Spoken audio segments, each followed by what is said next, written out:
Personally আমার মনে হয় এই বইটা ওভার হাইপ আর লোকেরা এটাকে ভুল পড়ে। কেন? ফার্স্ট অফ অল বলি যে ikigai the Japanese secret to a long and happy life এইটাই ডিল করছে, এটাই মানুষের ভালো বেঁচে থাকার জন্য এবং আর লং লাইফ লিড করার জন্য একটা গোল হওয়া উচিত, একটা স্পেসিফিক এম থাকা উচিত যে সে কেন বাঁচছে। সেই গোলটা যে একদম ফার হেড অফ টাইম এমন কিছু হতে হবে না হলেও তার ডেইলি লাইফের ডেইলি গোলস রাখা উচিত, ডেইলি এম রাখা উচিত যে সে ডেইলি এই কাজগুলো করবে। এই ইউসি বইতে লংজিভিটির কথা বলা হয়েছে, এখানে একটা ফ্লো স্টেটে থাকার কথা বলা হয়েছে। কিন্তু ভাবো তুমি তোমার ডেইলি গোলস অ্যাকমপ্লিশ করছো, হঠাৎ একটা আনএক্সপেক্টেড ডিস্টারবেন্স যেমন চলে এলো, তখন তুমি কি করবে?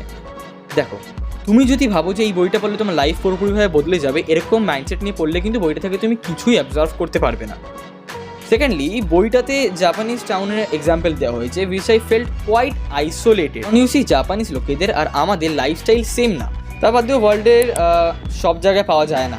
এরকমই অনেক কটা জাপানিজ খাবারের নাম মেনশন করা হয়েছে এই ওকিনাওয়ান ডায়েটের মধ্যে, অর্থাৎ ওকিনাওয়া যেই জায়গার লোকগুলোকে নিয়ে গল্পটা বলা হয়েছে।